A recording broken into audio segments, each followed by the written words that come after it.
Song sung blue, weeping like a willow. True North Reviews. True North Reviews. True North Reviews. Hey there, welcome to True North Reviews. My name is Ryan, and today is about songs singing the blues and the blues singing the songs. It is time for the top 50 song countdown of 2020 as part of list season. List season is still happening. Glad you could be part of the fun. Thanks for taking some of your time and giving some of your valuable attention. Here's how this video will go down. I will have the song titles down below in the description if you'd prefer to see them all at once. One song per artist was considered, excluding features, of course, and that's just about it. All right, you get it, I got it, you got it, we're ready to start. At number 50, the big 5-0, it is the inescapable earworm and full English debut from the K-pop sensation BTS, Dynamite. 49 goes to the country jam of Not Gonna Not by Canada's own The Gorillaz. For 48, it's one of two Cyrus sisters to appear on the list this year, going to the younger Noah. It is I Got So High That I Saw Jesus. At numbers 47 and 46 respectively, July Talk chime in on their wiry alt-rock track Governess Shadow,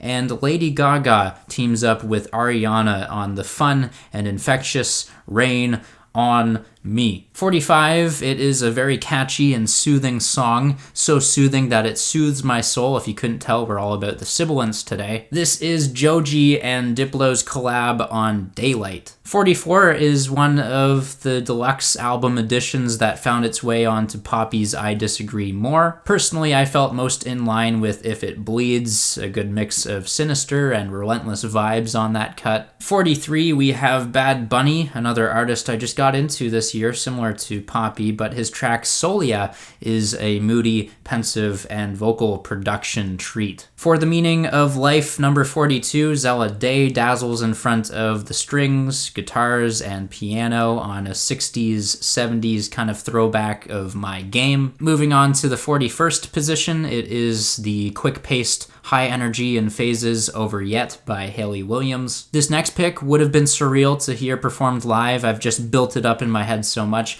Honestly, a track that has one of the most euphoric and climactic endings all year long. It is Heaps on their single You Were There. Royal Blood make a big splash upon their return with a disco rock anthem, Trouble's Coming. This is number 39. For American Dollars is a fun-ass track to sing along with. It is by US Girls. It takes home the 38th best song of the year. Meanwhile, Kim Petras embodies MJ on the bright and blissful Malibu for 37. Next, quite possibly one of the biggest hits of the summer, if not the greatest, Juice WRLD and Marshmello on Come and Go. Fantastic beat drop and production on there. For 35, it is a fragile and coming and going type of love that takes center stage on Half Moon Run's Grow Into Love. 34, we have the hip-hop track Pressure in My Palms by Aminé featuring slowthai. Not the last time that we will see him on this list, by the way. Moving along and on, we have a pessimistic outlook on love. It is Nobody Stays in Love by HMLTD. Really jumping around with the genres now. Number 32, this is a confident and strut-worthy single by I Don't Know How, But They Found Me. This one is entitled Leave Me Alone. Next up, number 31, we give some attention to Cardi B and Megan Thee Stallion. You already know what's coming. It is WAP. A song that sure is controversial and very descriptive for what it's about, but what it does for women in hip-hop is groundbreaking, and frankly, the song in it itself is a unique one. The beat is unlike many modern hip-hop tracks, incredibly fresh and pleasurable. The production just punches this one to another level. The performances are invigorated. I love the trade-offs in verse and the lyricism. Yeah, it is what it is, but that wordplay, it's hard to beat. Calming things down from the controversy, we have a less contentious song In Excess by Rina Sawayama here. She killed it on this track, one of many enjoyable cuts from her record. Heating things up again for number 29 with hip hop, Killer Mike and LP take shots at multiple social issues and are hard hitting and concise on their track Walking in the Snow. Gorillaz deserve a lot of praise this year. Shout out Damon Albarn, he put in a lot of work. It was actually very difficult for me to pick a favorite from Strange Times, but I'm happy to be going with Aries featuring Peter Hook and Georgia. This is, of course, my 28th best song of 2020. For numbers 27 and 26, we have a pair of tracks that touch on different topics, but similar enough that they can relate to the most pressing challenges of my generation. It is Modern Loneliness by Lauv, followed by Halsey's 3 a.m. Kicking off the top 25 this year, it is one of the most talked about artists, deserving of many accolades, Ms. Taylor Swift. I could have gone with any number of tracks from Folklore or possibly even Evermore, but Betty had the most entertaining third-person songwriting in my opinion, and one of the most enjoyable tunes to go along with it as well. Number 24 is going to My High by Disclosure and Slowthai. As promised, another Slowthai song on this list. Really had himself a strong year as a feature and collaborator. Can't go without giving a nod to Disclosure as well, just a danceable jam that My High is. Number 23, I'm giving it to the horrorcore hip-hop group Clipping for Enlacing. Such a phenomenal song. It really does make me feel like I'm being transported through a wormhole in the chorus. Some of the other sections are muddy with the production, but my god, I just love it. I can't get enough of it. On repeat. Moving on, 22, another production noteworthy kind of song here, very quirky and idiosyncratic, but a fantastic song at that. Forever is the title, and it is by Charli XCX. Didn't really find myself head over heels with the rest of her Lockdown album. I mean, I think I still gave it a 6 out of 10, but despite that, there was no way I could omit Charli from this list, because she did have some great songs this year, no doubt about it. For number 21, we are switching gears to indie rock, and we've got a sonically jubilant and lyrically depressing tune here by Beach Bunny. It is called Promises. Into the top 20 now. We're heading back to the very beginning of 2020 with this next release. It is by 070 Shake. It is called Guilty Conscious. Just a fantastic song that captures the feeling and moment of walking in on a lover who is having an affair. It doesn't get much greater in depths of despair than that, but sonically, Guilty Presence is also a reflective kind of song that just screams nostalgia. Every time you spin this track, you won't be able to help being thrown back into that horrific memory loop. Just Speaking of nostalgia, Deftones certainly hit the nail on the head with their track Ohms this year. A song that transports listeners to the 90s, where this song could have easily been made and produced, but in a classic way, of course. I'm not just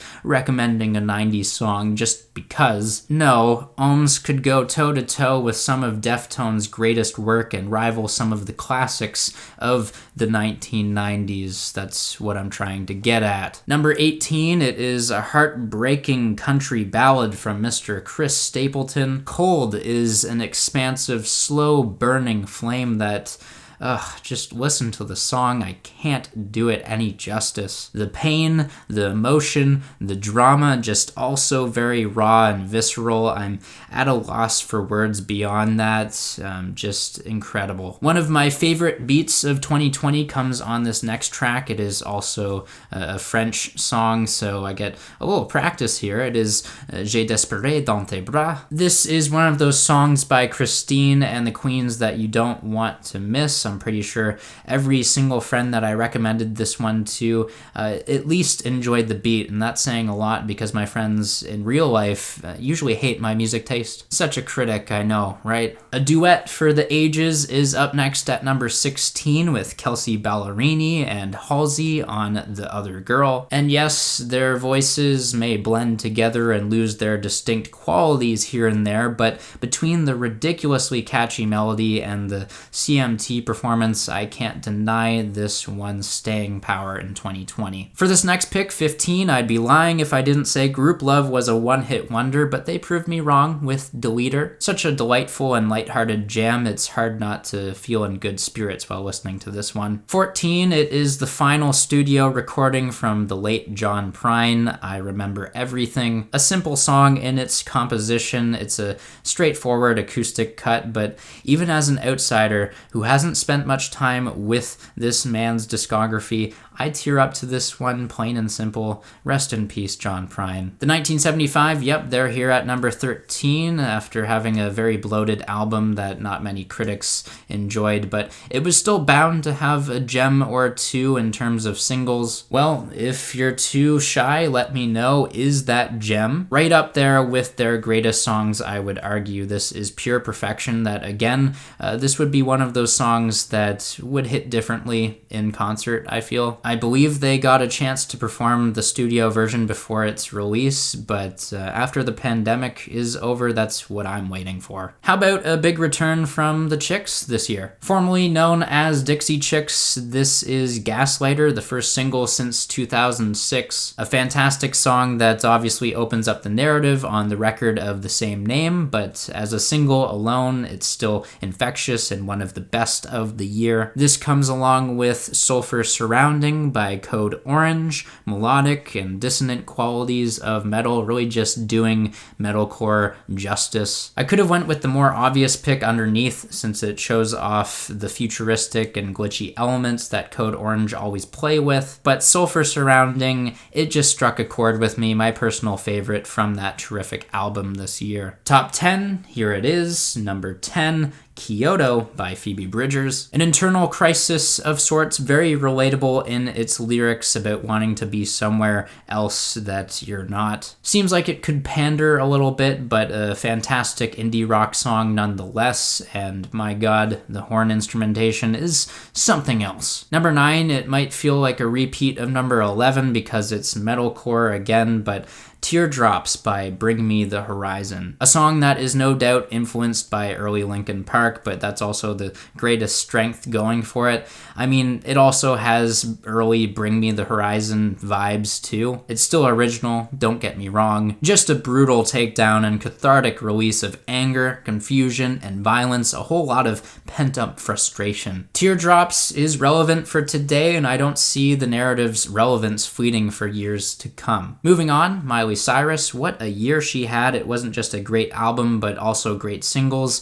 I believe the definitive one for her catalog now is Midnight Sky, hands down. And yes, it's clearly a nod to Stevie Nicks and Edge of 17, and I didn't particularly care for the song at first, but it's so much better than I could ever hope for from a Miley single. It's something special. Also doing that disco throwback this year, my girl, my queen bee, Dua Lipa. Which song do you think it is, though? It could be all 7 of them from here to the top. Just kidding, I'll put you out of the pain of guessing. We're only going with one, and it is Levitating. I can't believe I'm doing physical dirty like this, but Levitating, yeah, it is superior. And I think my feelings on that clearly derive from the fact that this song finally got the single treatment it deserved, and it's the most recent and fresh thing in my mind, so yeah, we'll go with that. Number 6, we are really getting up there now. I found a tough time ranking these songs in the top 10, but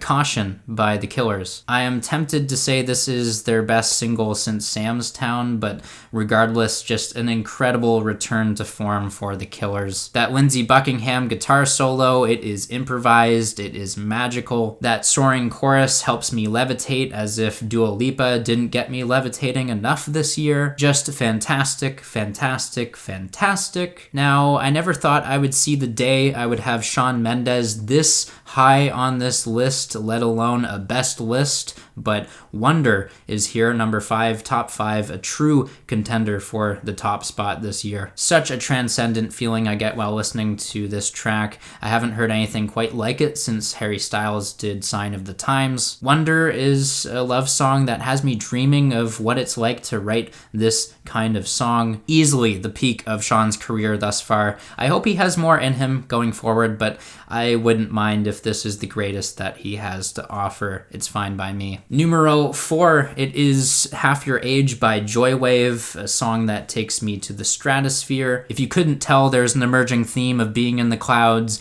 levitating, wondering, a lot of deep thought, and clearly just wanting to be high. But Joywave, what they add to the conversation is an interesting narrative. I can't quite put my finger on the meaning of this song because there are a few interpretations, but that's what I like about it. It's never the same song when I come back to it. The nuance is definitely the most appealing part to this track. 3, it is The Steps by HAIM, the sister group that never really had me on board with their music until this year. This song also didn't really factor into my top 10 until about November or so. There's no deeper meaning to this track or anything, just a fun as hell song that brings out the best qualities in HAIM, and if you're not familiar with any of their stuff, this is an excellent place to start. Number 2, if melancholy was defined by a single song, this would be it.